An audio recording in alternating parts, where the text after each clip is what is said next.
One. Hello. Hello. How's everybody this evening? Good. Um, I was watching a video and I seen a gentleman share his response to how he felt when he walked into a beauty supply house, rather. And I thought that was interesting because that's not really something that I see men that look like me talk about. So I wanted to talk about my experience in a beauty When we got supply together, house. the only thing he knew about was like what, Sally's? Sally's. That's not even a beauty It's supply. not. That's Ladies, you know I'm talking about like in the hood, straight beauty supply house. Like straight like I'm talking about go there for your hair, your nails, whatever, old ladies in the back trying on wigs. That's what I'm talking the about. first time that I walked in, I tried to act real cool about it, like I knew everything about black hair. But really, when I went in there, I got real quiet, and I think just became real fascinated and curious and interested. So at first it's weird the first few times, probably because you can't really look around. I mean, what are you gonna do? Like, you're just gonna look at, okay, there's all these fine selections of hair, uh, all these different hair products.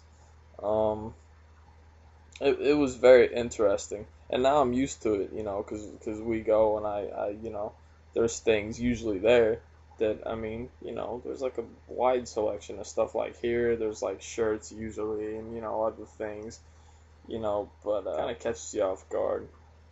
And of course, you want to be cool. You want to act like, oh yeah, I know about this. I've been here before, and really, it's just kind of different.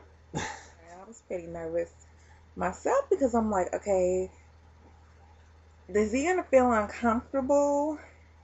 Is he gonna feel uncomfortable going in here? Is he gonna make me feel uncomfortable? Is he gonna be all like weird about everything? But he really didn't say anything. He looked and touched everything. It's interesting, you become like a child because you're like, what's this? What's this? And the thing that I was most fascinated with was like all the different references to like organic stuff, like olive oil treatment and what's the Root stimulant. hair mayonnaise, and then here's one, oh, placenta. I'm like, do you? Root Ooh, I'm shaking the stimulator and computer. Like, honey, do you know what placenta is? and I'm like, I, if, yes, honey, I know. yeah, you know what placenta is. If you don't, look into it. But also because some of those same things, which I was recently like on a health kick, and we would go to like the health food store, and hubby had seen me buy the carrot oil and the coconut oil and stuff like that. So he knows that I use that when I cook.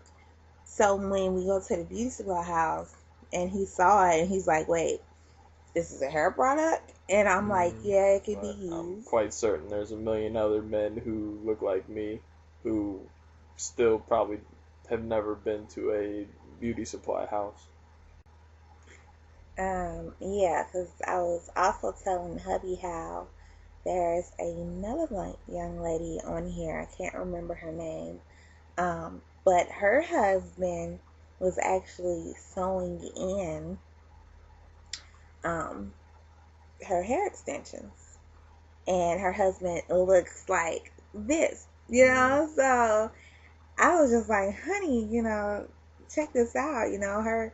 Her guy knows how to sew in hair. And he was like, is he a hairdresser or something? I said, well, according to her, he learned how to do this off YouTube.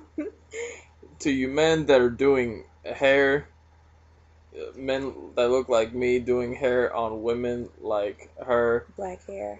you need to stop it because you're making the rest of us look bad. Okay, I can barely even do my own hair. Look at this. I mean, Yes, I have to help hubby do his own yeah, come hair. on now. What am I supposed to do with my wife's hair? Because So stop doing that. I was looking at him sideways like, honey, you should help me. Yeah. Not that gosh, no, I would not want him to help me do anything with my hair. As I said, I have to help him do his own hair, so no.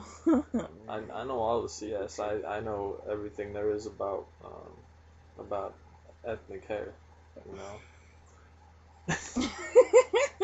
I really don't. I really don't. Not But even. it's you know. But he actually goes and he will help me like pick out something. Like I could, if I go in there and I'm looking for a certain product, he does help me scan the aisles, and hubby just reads everything in a second. He's like, okay, yeah, I think this may be it. And often with his help, I then find it, because a lot of Oh, times stop. in our relationship, like, um, from like the suburbs, you would say, and he's from what you might call the inner city. That's right. But I'm the inner city boy. but still in all, the black community is still a total different community no matter where you live. So unless you're like really, really close with certain black people, just because you live in a urban area don't mean that you're down, or don't mean that you know all the lingo, or doesn't mean that you act a certain way, you know. Doesn't mean that at all. But I always have him take me back to his neighborhood so I can find beauty supply houses that I didn't know exist. And of course, he has no idea because he didn't ever go in any type of beauty supply houses or anything. Like, why would he, right? Compelled to share. It's so interesting to hear other people's uh, stories when they're in situations like ours, because it is still important to realize that a lot of people don't really look like us. I mean, you guys who are watching this video right now, you might be in a situation like us, or vice versa. The man might look like my wife, and the woman might look like me. But regardless, we're still a small percentage, you know. Yeah. So it's important that we share our experiences, especially other men that look like myself, explaining some of their feelings and how they felt being in certain places. Let each other know that, yeah, there are people that are like us, like each other out there.